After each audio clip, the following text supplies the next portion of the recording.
everyone. Welcome to our panel on AI for mathematics. And I'm Fei Lu. I'm an associate professor at Johns Hopkins. I work on probability and computational math.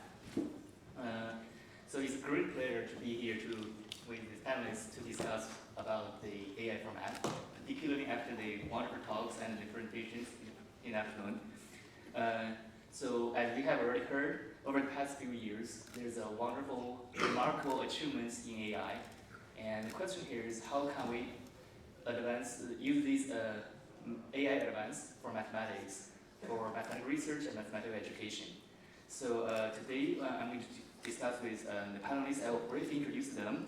The first Indo is here, we have already heard him, and Professor Simantak Das from IIT Mumbai. Bombay, yes. And Professor Meng Fang from University of Liverpool, and Dr. Jiatin Zhu from University of Surrey. Yes. We will begin with a brief introduction, self-introduction from the three panelists, and then we will come to this talk later, because Professor Dong already introduced it. Yeah. Professor Das, please. Hello, good afternoon. I'm Changsha. I'm an assistant professor in Indian Institute of Technology, Mumbai, Bombay. So I primarily work in the Department of Center for Educational Technology, and my key research areas are how AI can improve teaching and learning, because that's the domain we primarily focus on. So I look into AI from three different perspectives with three different metrics. First is from the developer point of view, myself being from the computer science background, I look into the AI product developments as one of the major areas. Secondly, as a university professor, I look into that idea that how AI is improving or what problem it's solving when I bring AI as an entity into the classroom. And the third is that from a student hat, defining a student hat, I like to see that what the additional thing that AI is going to bring as a student. So I look into this from three different parameters. One is from the design point of view. Second is what particular technology that's required to develop this. And third is about the policy, which is in general, so that the society as a large can benefit out of this. Good afternoon. I'm Meng Fang. I'm an assistant professor in AI and NLP at the University of Liverpool. My research includes agentic and language techniques. So I'm very interested in reasoning, especially recent OpenAI 01, right? Very impressive results on mathematical data. And actually, previously I was not involved in math odyssey, working with Fei, very fantastic team, and we worked on the data process and presented some benchmark results. And based on our collaborations and my recent mathematical AI research, I found that there are still a lot of gaps between the large language models and the expert, right? So how to reach expert level reasoning, how to do reasoning beyond the chain of thoughts. There's still a lot of open questions. So I'm so happy today to share ideas and discuss with the panelists, panel members. Thank you. Afternoon. So I'm Changsha Zhu. I'm senior lecturer in University of Surrey. Just half an hour train down to south here, right? My background is AI, and I start from the computer vision, right? So everybody knows the face recognition, this type of thing. And I started my PhD with this type of topic. And before I joined the University of Surrey, I worked as a research scientist in Samsung AI lab in Cambridge here, just in the north part. So actually now I'm part of in Surrey we have an institute called the AI Institute, and the main thing is we put people at the heart of AI. So literally the idea is, so now everybody talking about AI, and then so what is the purpose, right? So we want to use AI to benefit the people, right? So we want to get the most out of AI, and then this is actually not easy, and we need to consider at the very beginning. We want to we need to put the people's purpose of the, I would say, the social norm, what kind of rules or constraints in a while, at the very beginning, when we start to developing AI or advanced AI, right? So, and also AI for education is one of the pillars in our institute. So that's why I'm here, and I also want to hear a lot of insights from you and also panelists, and also I want to share my experience. Yeah, thank you very much. Great, thank you. So in the rest about an hour, we will try to finish at 4:45. Okay, about an hour, we will try to discuss questions like what's the current status of AI in mathematics, and what's the limitation of the AI, and when we apply it for education, what our concerns are. So that's the main topic we're going to focus on. So we'll start with Professor Fang, and I would like him to introduce a little bit about the current status, particularly since he had worked on this matter. What is the data? Can you please? Thank you. So firstly, I want to mention some very exciting moments recently. Actually, I think most of you already know, right? A couple days ago, 2 Nobel Prizes, right?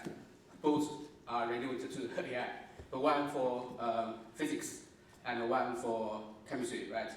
So the question is, after 10 years, maybe 20 years, can a foundation model win a Nobel Prize, right? So it's a question. Okay, so let's go back to the mathematics. So actually, I think there are also some very exciting moments for AI, for mathematics. For example, recently OpenAI released their OpenAI 01 model, and I think maybe some of you already tried the OpenAI 01, right? Actually, in their report, they actually that's the technique block, and they mentioned that they got very impressive results. As I remember, 94.8% on MATH data set, which is a very famous benchmarks. Actually, the OpenAI 01 currently is the best model on that benchmark data. So, so you can see OpenAI 01 got very impressive data and on a lot of public benchmarks. And actually, at the end of last year, Fei and other Xiangpeng and other fantastic team members and myself, we also prepared data named Math Odyssey. Actually, we also test the OpenAI 01 model on our Math Odyssey dataset, and then the performance is around 65%. So you can say around 94.8% on MATH dataset and 65 on our Math Odyssey dataset. So there's still gap, right? So that means OpenAI 01, very good, very impressive, but it still has limitations on, for example, our Math Odyssey data. So actually, our Math data also has a lot of mathematics, very complex mathematics from experts from the Olympic level and the college level, very complex. So that means there's still gap, right? There's still gap between even if we say the OpenAI 01 is a top 1 model for recently until now. So you still have a gap between the foundation model and the mathematical experts, right?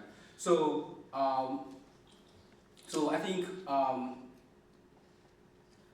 I have actually Professor Bin Dong just mentioned a very important topic, data quality, right? High data quality.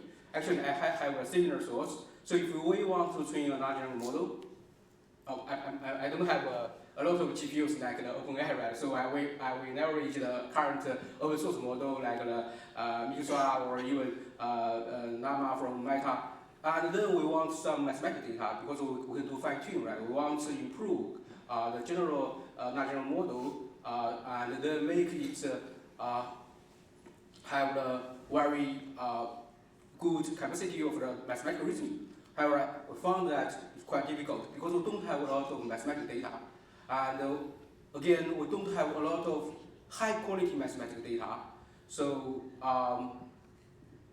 I think currently there are still a lot of limitations like the data limitation and again, how to evaluate the large language models is also very difficult.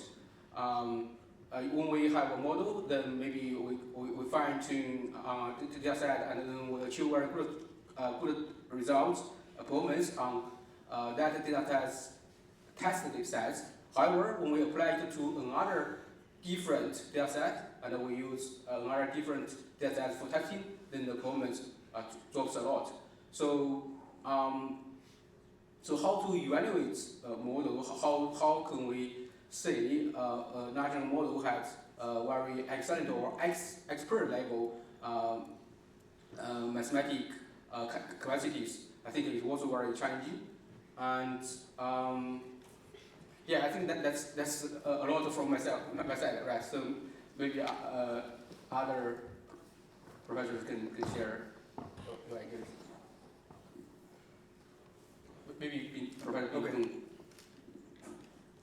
Yeah, we our team we had an internal validation data set which is made from 11 lower to upper division undergrad courses at Peking University, and it has about 100 problems, spanning from easy, medium, difficult.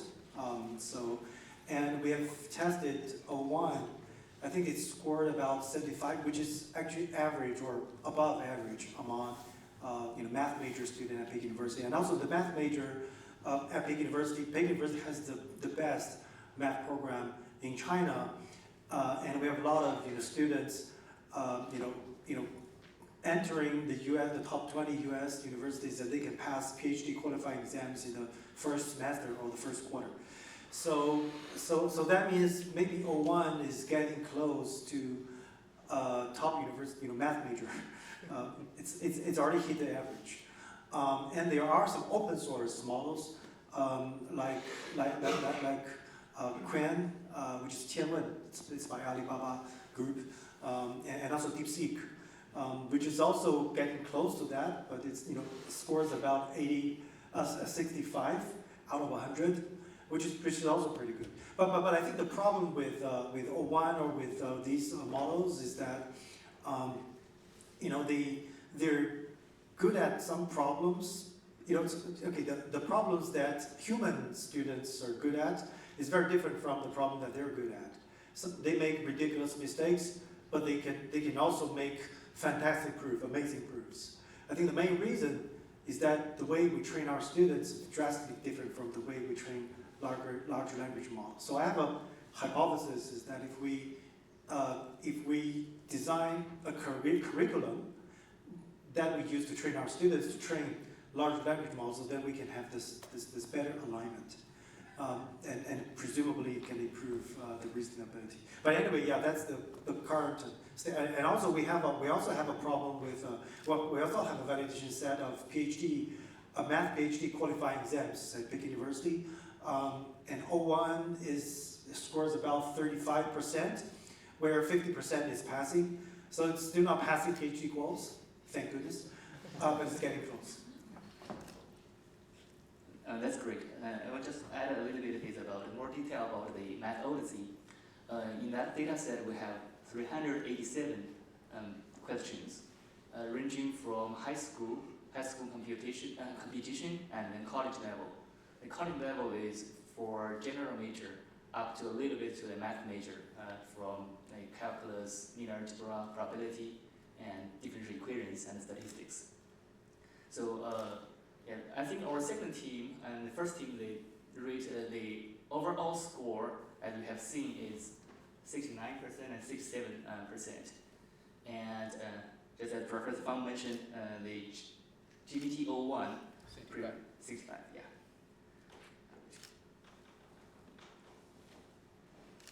And more. So yeah, I'm not actually not extensively research in this domain, right? So I'm not quite actually. So one question is actually, yeah, this is a kind of question. So is there any kind of very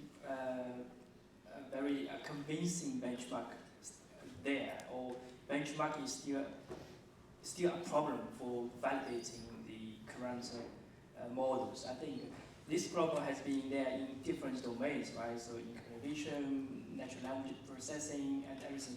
So you really want to say, oh, so your AI system has achieved some level. You do need a very, very good standard benchmark. I mean, in this domain, do we still need to push the efforts to build a better or more comprehensive or more specialized benchmarks? That would be something we should do.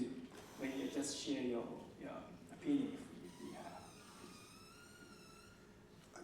I think the current benchmark of mathematics, there's this problem called data pollution, where whenever you make your benchmark publicly available, then the large language models will pick it up, and it may score 90%, but maybe it has already seen the answers.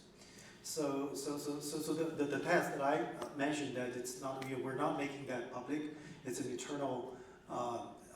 We have hard copies and this scan ourselves, so it's not on the internet. And also our students and faculty members evaluated the results. They're all proofs rather than just giving an answer. It's not a multiple choice problems or just a single answer. So it's really a test of reasoning.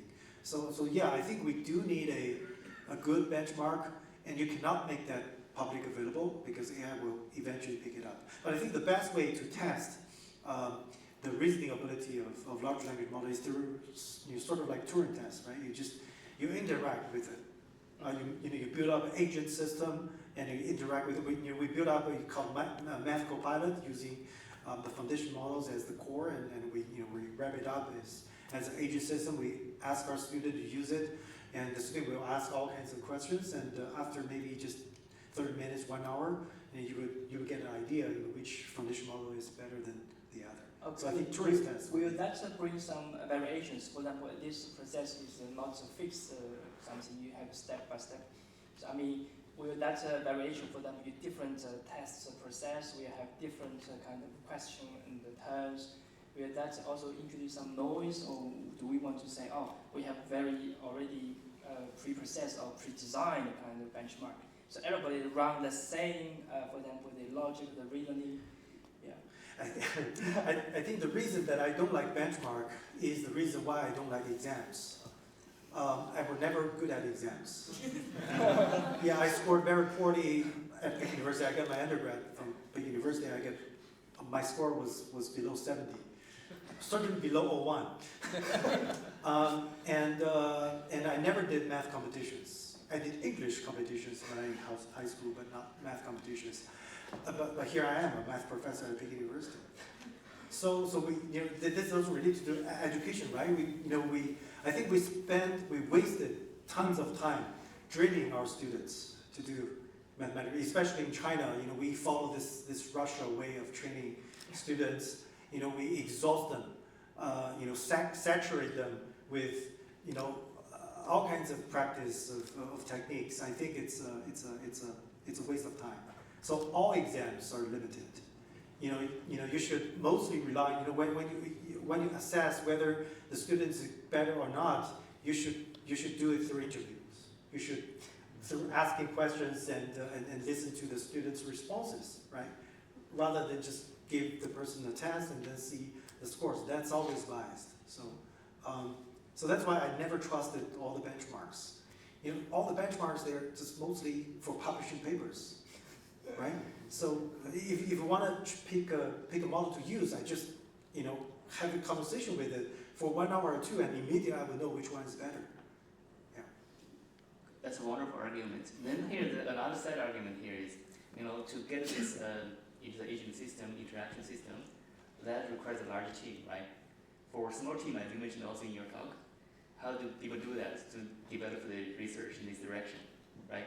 What's the challenge over here? Me? Okay. Well, part of our, my research, we do need a lot of computes. Through pre-training, if you want to do pre-training, if you have a lot of tokens, you have to have a lot of GPUs.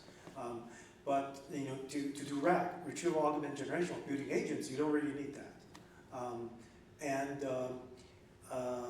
But there's still a lot of work you need to do, right? You need to guide the AI model to retrieve information and to reflect it, and to do designing. There's a lot of prompt engineering you need to do, and that's a lot of tricks in it. And some of the tricks are actually so elegant that you can actually design algorithms like prompt optimization. That's the terminology we heard in the morning. And I think a lot of people can actually do that. And I do believe that this prompt engineering is never going to go away. Not like what one of the panelists mentioned, because this is new programming language. This is natural language programming.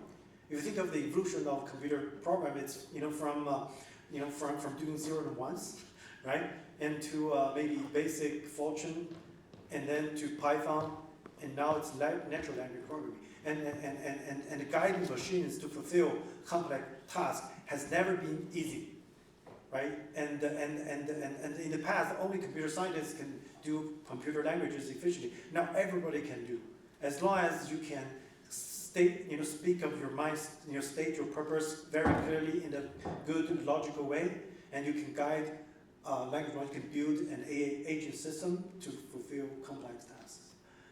So that, I don't think you need a lot of computes. You just need APIs from the big high-tech companies. Yeah, that's my opinion. But API is not free. But it's a lot cheaper than training your own model. Agree.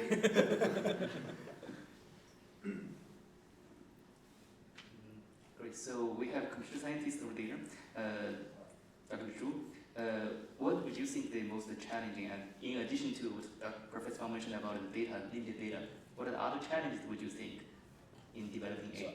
So I think I totally agree. Actually, I really like the final slides, right? So being shared with us. So this is really a two-way. For example, for me, I'm not a mathematician, and I also learned from Bing's talk, right? So mathematician is really very rigorous. They're looking down to the laws, the physics, yeah.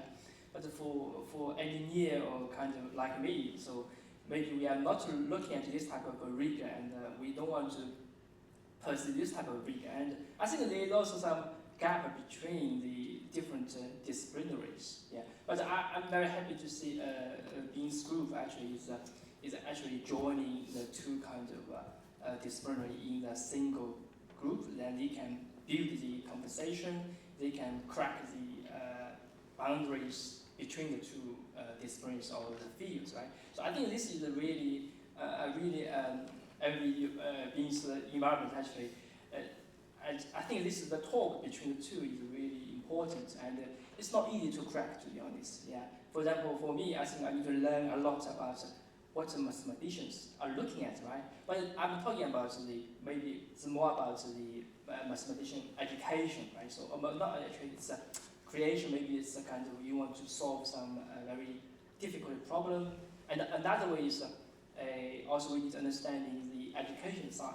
So mathematician education is also, I think, it's a very hard subject. Right? A lot of people don't want to play with all these kind of symbols, equations, theorem. Yeah, and how can we get the AI to some space, and we can play. For example, we can create some tools. For example, make this learning process and more funny, more interesting.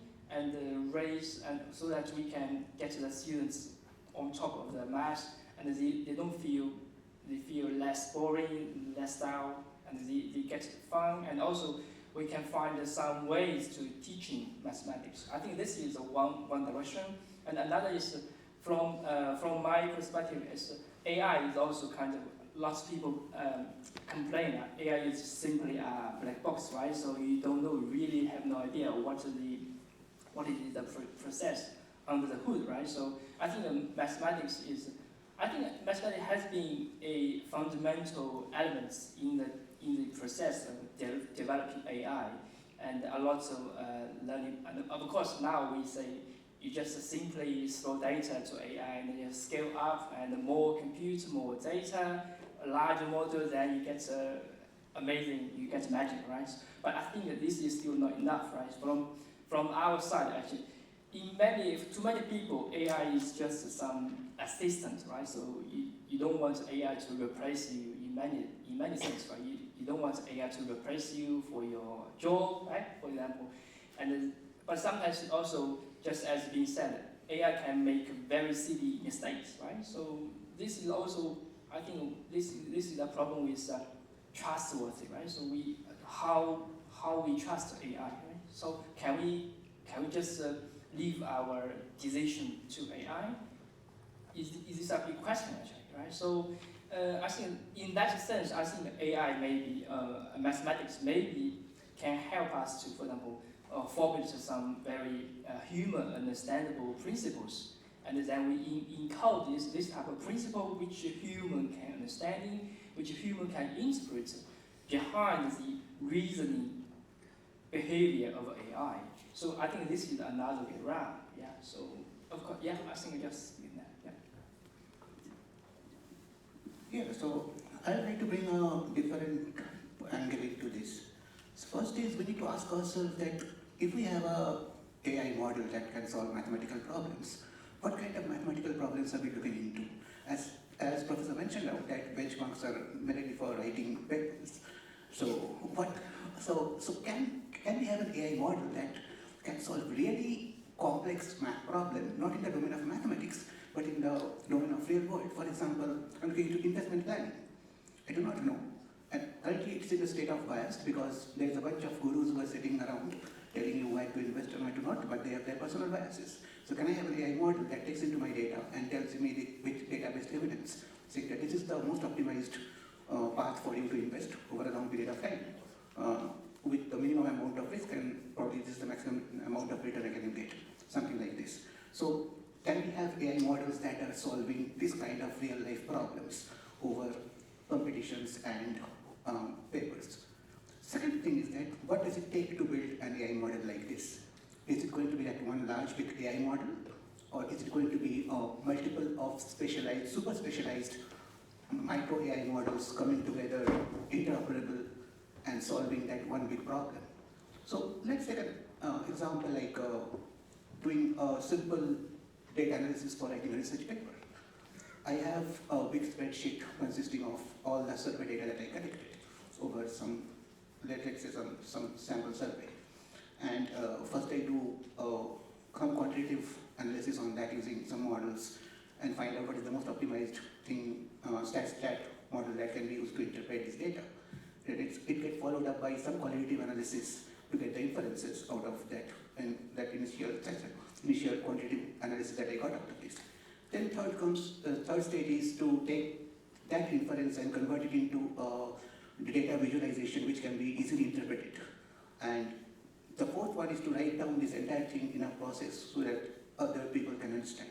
So this requires multiple different level or skills that is required to do a simple process like data analysis. Now, if I give this task to my graduate student, he or she might be able to take 1 week or two and then come up with a 3-pager of really good analysis. But right now, I do not think there is any good AI model that can do this at one go. So the question is that if we look at AI model for mathematical education, probably it will require multiple such specialized AI models coming together, interoperable among themselves, and giving me this output. And it will require explanation AI. So the explainable AI will now take place in case of mathematics much more than others, because they are going to tell us that why they have taken this decision, why I have opted for a box plot compared to a histogram or any other bar chart, something like this. So this is what will be required from an AI model if we try to build something like that. The third point is that if I have let's say that we develop something like this, so what effect does it have on the teaching and learning? As a teacher, what problem does it solve for me in the classroom environment? Is there anything that is bringing into my teaching that can help me to find out the problems? Can it help me to find out what exactly the students are making mistake? Something like this, if a model can do that. From a student point of view, I would say that it's very lucrative for me to take an assignment problem, copy paste into these large language models and get an answer and probably tweaking it something bit to pass it off from the grader. But in the long run, the question is that what I'm getting out of this. Is it causing a serious damage to my own inquisitiveness and curiosity, which I take over a period of time to learn a subject or something like, or let's to put it in that way, that is it taking away the rigor that is required to fundamentally become master to a subject?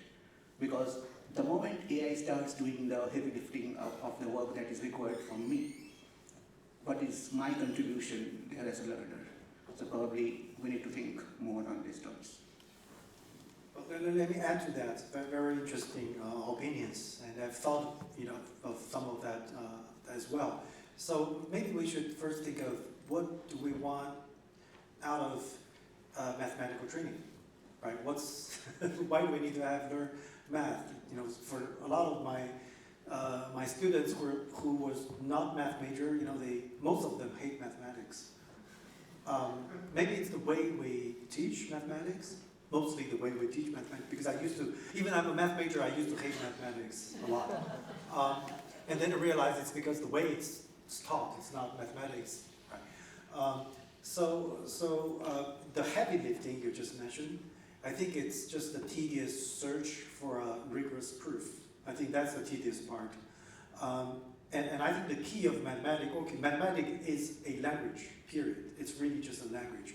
As a language, it has its own vocabulary, it has its own grammar. Those are the logical rules, right? And you want to construct a statement, you want to verify a statement, so that that statement will actually convey a certain message, describe a scientific phenomenon from physics or from others, from engineering, precisely, and also through formal reasoning, and we can do some prediction. And that's why we need to learn mathematics, because we need to learn to use this language to augment the way we do research or we solve our problems. And I think that AI can actually help us. And AI can, if you want, the reason that we do proof is not because we want to, get very skillful in doing reasoning. No, that's not the purpose. It's through this reasoning will help us to understand mathematics. Understanding is way more important than doing rigorous mathematical proofs. So if you agree with me that that's the main purpose of mathematics, then we can guide an AI model to help us to learn, to quickly understand and quickly master the way we use mathematics to solve the problem that we're interested in.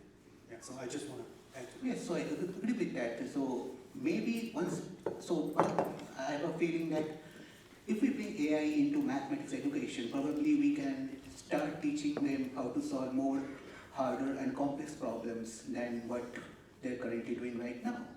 So maybe we can start looking into real life problems that does not have an easy answer to say, but students will get acquainted in trying to solve those kind of problems. Because by another 5-10 years, I think basic knowledge transfer is something that is no longer will be a part of normal education, because we are all getting used to enormous amount of information through internet, or any other AI models will be able to do that. The question is how critical are we able to think, and how skillful are we able to solve real life complex problems. So I think mathematics can help us as a foundational thing into these two, but if it gets augmented by artificial intelligence, that's really interesting to see. Yeah, this is very interesting. I think it's a very interesting conversation. I can add so just following Bing's conversation. I'm just thinking, so with AI and how AI can come into play, right? So I think just as been said, a lot of people, even mathematicians, they hate mathematics at some point. Not right? necessarily just me. No. I'm more a computer scientist. Yeah, so I mean, I don't think this is, so I think if you want me to deal with all kinds of theory proving, maybe I will feel some headache or whatever. So can we, for example, still gain some benefits from the rigidness of mathematics, but also, for example, we can use natural language. So literally we have used AI to basically cut up all these kind of tedious, very annoying parts, but then we can make a bridge between natural language and use AI to bring a natural language which everybody can use, right? Is a master, and also the rigidness of the math, right? So I mean, maybe there is some channel we can build with AI kind of thing, yeah. But also based on the understanding of both sides. Connecting to this part, as Sam mentioned here, is if the AI can already answer most of my math questions from high school to university, as a student, when I learn it, I can just ask GPT or any AI model to give me the answer. So will that reduce my motivation for studying this? It's like doing we use calculator now, right? Many of my students in the United States, some of them, they don't want to do the computation or the multiplication, these basic things, algorithmics. So will that impact our future education?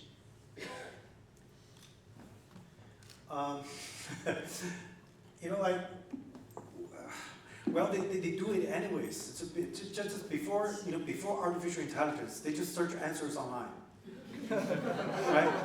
And they just copy from their more advanced students in class, right? I did that myself as well. It's just maybe it's because the problem set sucks, and it's very uninteresting. So my point is that the reason that people hate mathematics is because of the way that we teach them. We assign them a set of problems, and they don't see the meaning of doing all the problems. So I think what AI can augment with that is to make mathematics more interesting. That's what I found out when I started my graduate study. Reading textbooks that are that start with a practical problem, and then abstract them using mathematics and solve them abstractly, and then go back to the problem, and that's beautiful. But if you look at a lot of textbooks in mathematics, they're not actually taught in this way, especially in China. So and when I started teaching mathematics, I started to realize why mathematicians don't normally teach mathematics that way, because you just spend a lot of time preparing your teaching materials, and each human being have only very limited knowledge and very limited views. It's extremely time-consuming to search for relevant examples to motivate your students, but AI can do that very easily. I had that. I had this experience. A year from now, it's last year. I added a set of brand new materials in my course, which is Mathematical Foundations for Imaging. But I never talk about inverse problems. I never taught the students how image actually formed, because I don't know much about physics, and my knowledge in PDEs are still limited. When I thought of making this lecture notes, maybe 100 pages of lecture notes, I thought, okay, this may take me months or maybe even a year to do that. But then I started to have a conversation with GPT-4. We had maybe like 100 or 200 round of conversations, starting from how to sketch the subsections and what's the content of each of the subsections. And after many rounds of dialogues, and I and GPT-4 co-authored the lecture notes, and it also helped me to plan for my slides and to give a lecture in my course. And my students loved it, right? And it's a brand new way of teaching inverse problems and imaging, because you cannot find that angle, that perspective. It's my own perspective. I use my own perspective, and AI helped me to organize the existing knowledge according to my perspective. I think that's how large language models should be used in terms of teaching. Yeah. I also have a similar opinion.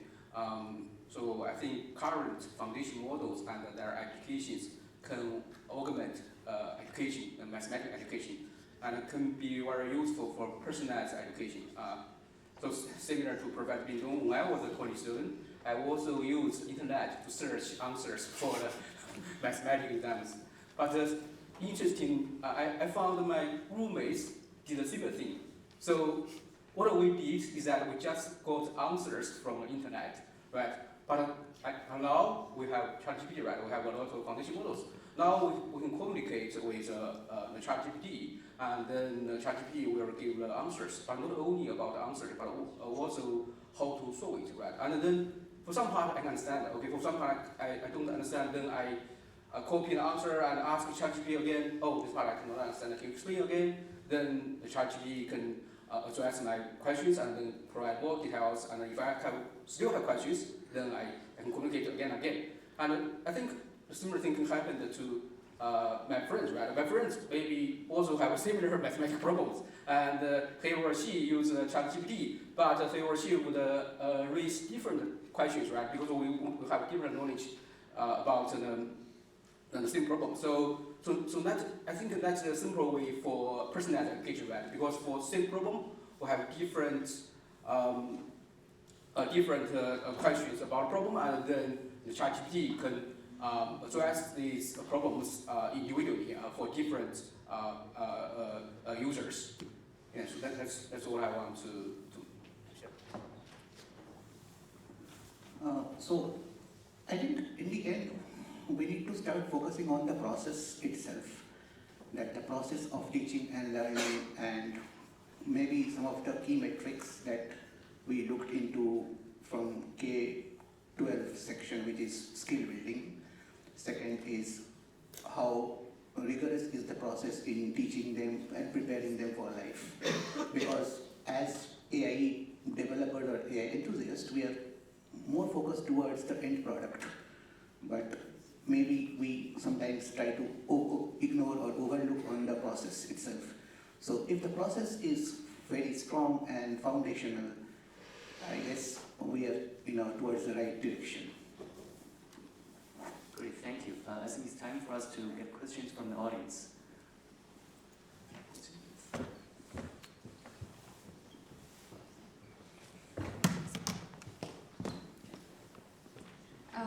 Many thanks for sharing this valuable insight. I do have a question, because we all talk about how smart ChatGPT will be, how smart the AI platform will be, but we rarely talk about how to use it, because different people will have different questions to the AI platform, and also we will have different answers, because you are expert in mathematics industry, and I really want to know, how do you ask the questions on the AI platform? And also, if I have a company which is help people to get job offer, such as, and what's the guidebook should be look like?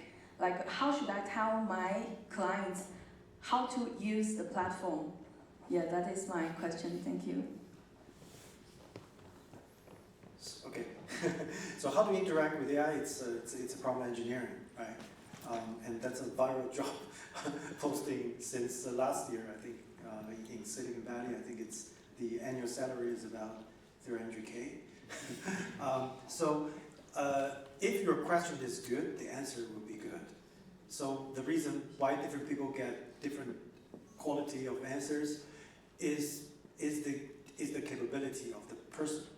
So to ask a good question, it really depends on whether you can clearly state your question, not just the question itself. So let me give you an example. So before I ask the question, so I will give before my background. So where did this question come from? And what's my initial thoughts? And what I think why these initial thoughts are not what I really want, and then I state my question, and then I tell you what I would expect, on a higher level of the question that it should give me, and that would be my first prompt. and then I'll have multi-rounds of interaction. Multi-rounds is really important because sometimes you would know that you're missing out some important information, but you don't know which information you're actually missing out. You need to evaluate the answers given by the AI system, and then you need to add on to that. So that's why multiple rounds of interaction is very important. And I really hope one day that we can really automate that. But it's also fun to interact with the AI system, to look at the results and to evaluate whether your question is good or not. So there are some of the generic rules that how you should interact with the AI system. It's also related to how we should actually train our next generation, because I think most likely they're gonna live with AI, and we need to train their critical thinking. We really need to train their master of at least one certain language, so that they can really communicate. They can really state their thoughts, organize their thoughts in a logical way, and trying to think from all possible aspects as the first question. Because if you start with just how should I interact with AI more effectively or efficiently, it may just give you some very generic answers that doesn't really, it's not what you need, because you didn't tell it exactly what you need.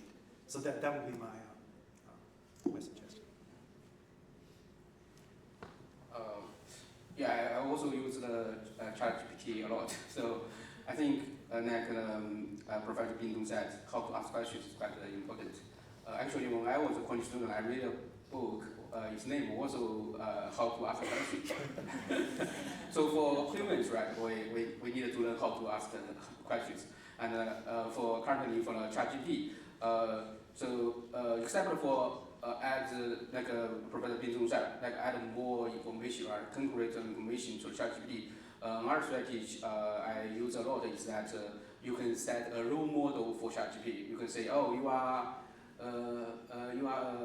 mathematics, right? You are a professor in AI, and you are currently writing an essay about blah blah blah, or you are a program.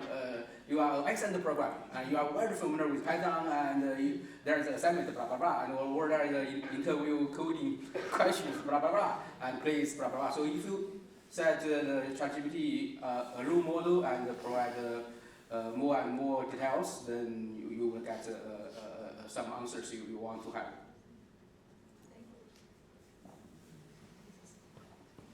Yeah, let me just add on the role-playing instruction.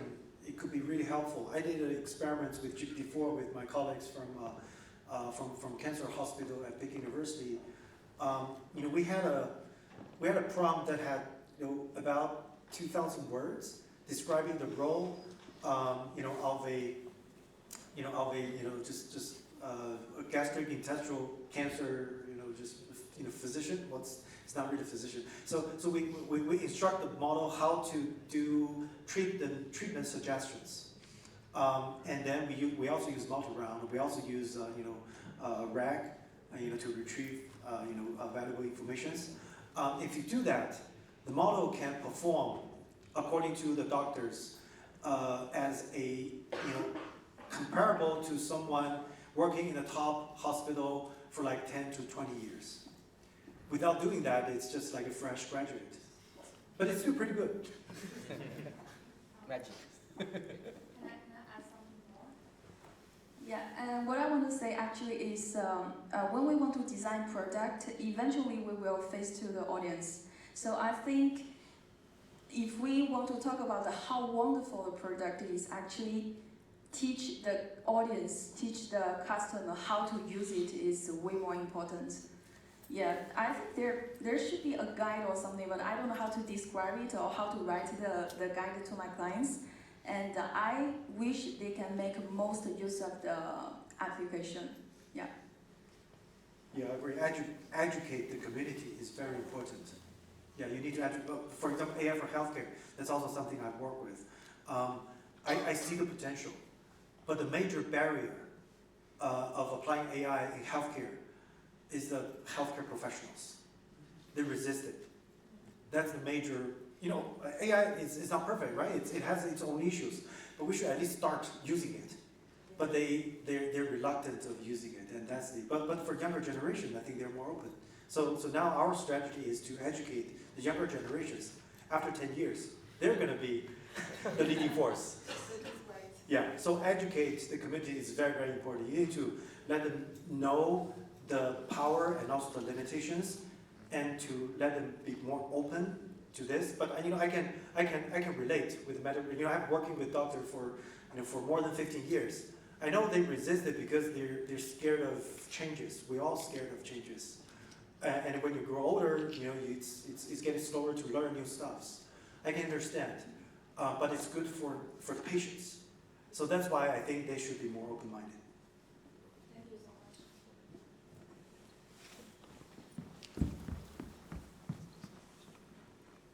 I also have the questions because there are lots of university students usually use the ChatGPT to writing the essay.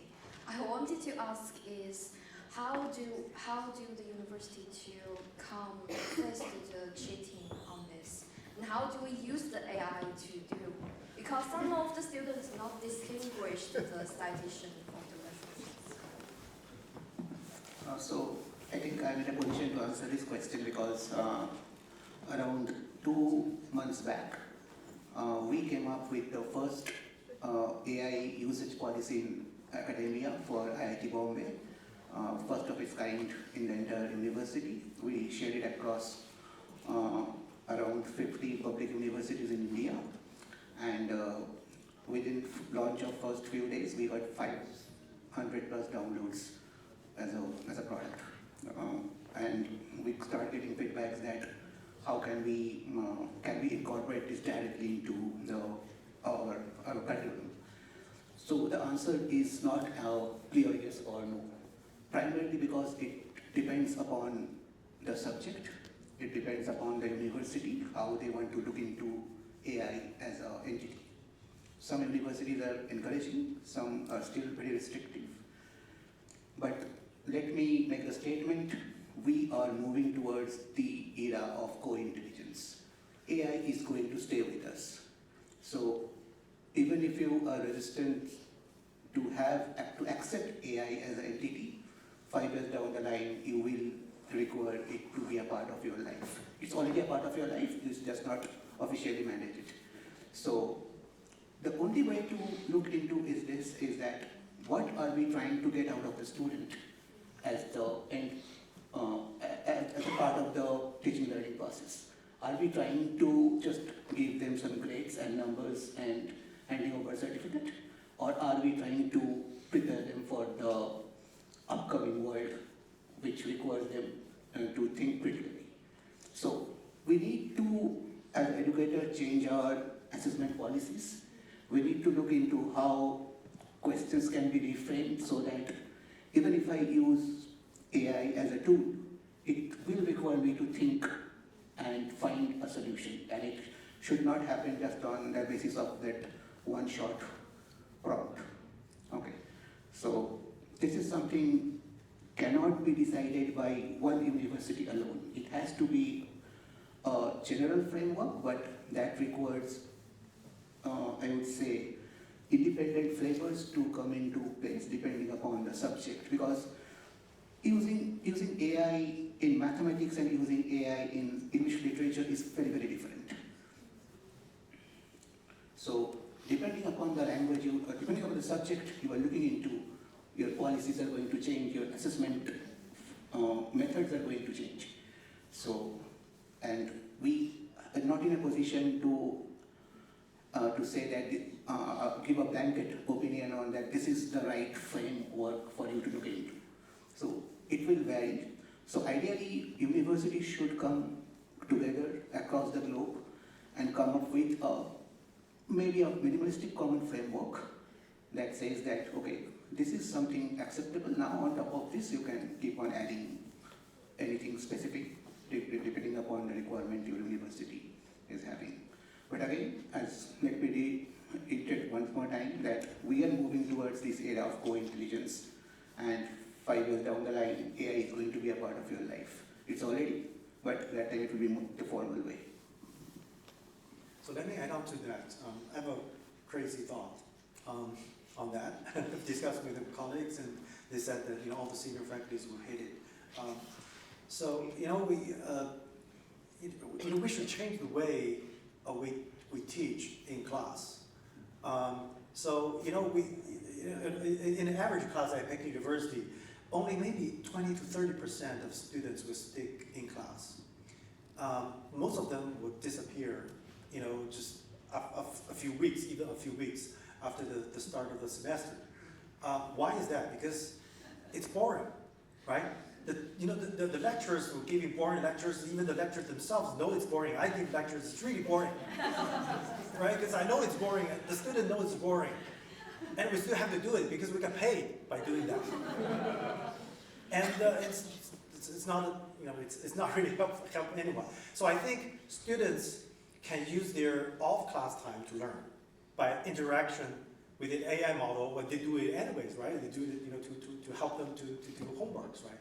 And then in class, the teacher and the student should interact, should have interesting discussions that AI can make interesting topics to discuss. And through interactions, you would know the students whether he or she understands certain subjects and how they actually communicate through whatever language they're using, and whether he really understands the subjects, the key subjects of the course. So we shouldn't waste our times giving Blackboard or PPT presentations. The students are not listening anyways. They should learn the knowledge, master their skills. Before off class and in class, we should engage more on this interaction, these conversations.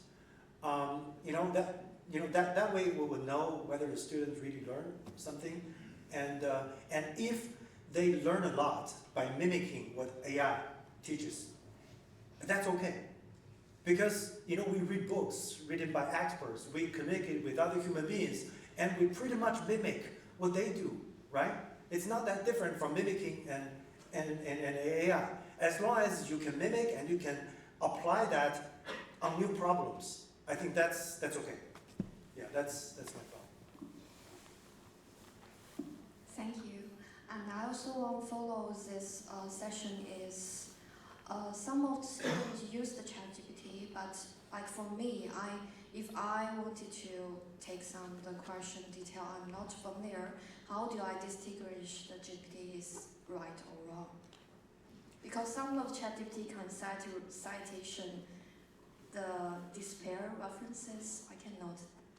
You cannot.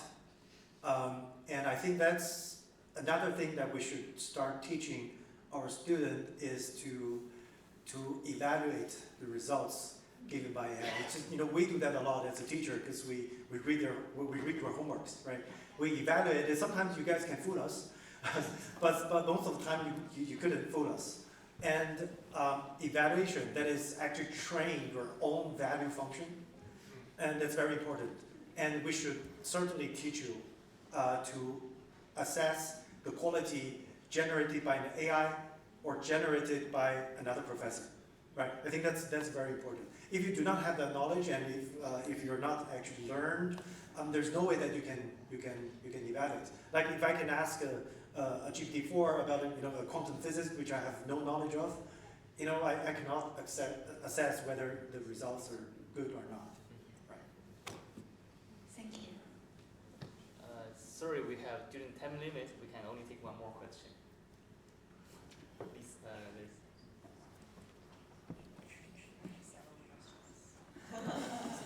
I have a question relating to, because ChatGPT is the most commonly known AI that we interact with now.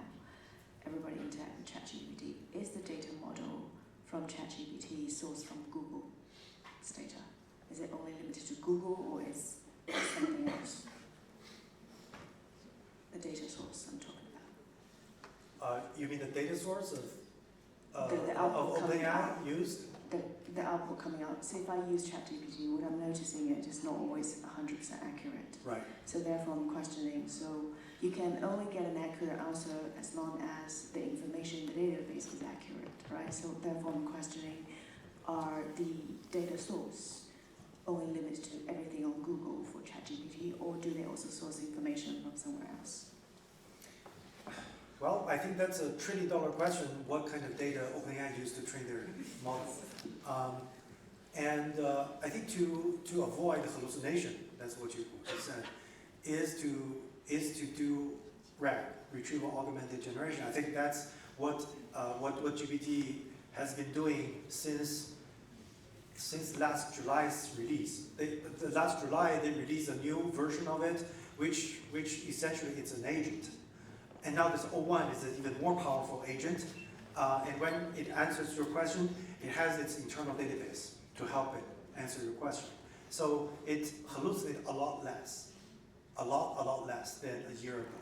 Okay. So Yeah. where's the source of that information? We have no idea. I would like to, me and my students are trying to reverse engineer the prompt systems given by O1, but man, they did a good job on the security. It's really difficult. The previous version, like Conamigo, right?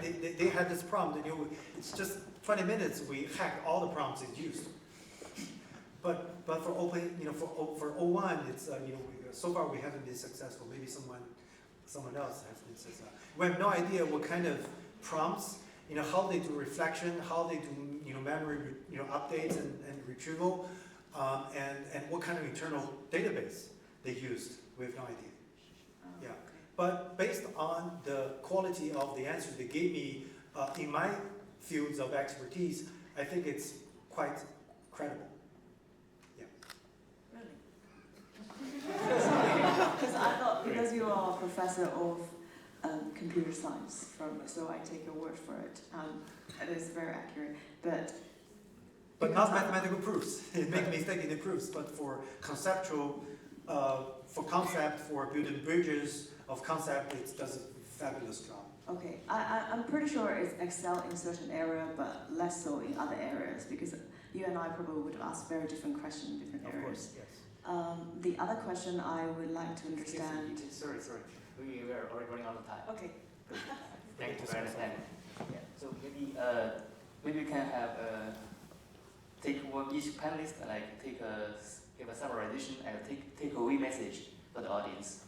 Would you? Yeah, I can start. Yeah. So we discussed a lot of stuff, right? So a lot of stuff. To be honest, it's not AI for education. Yeah. So we are focused on how to use ChatGPT, right?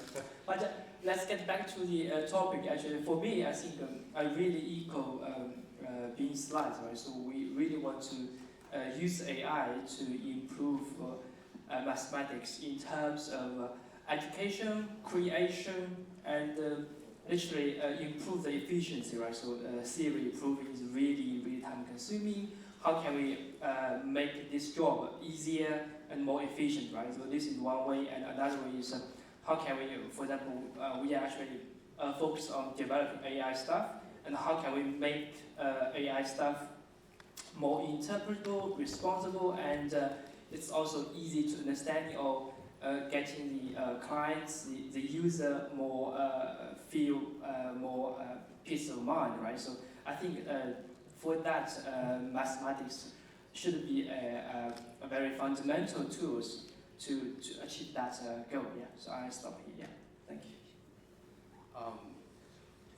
For myself, I currently feel happy because I'm working on AI and natural language processing. So I can say a lot of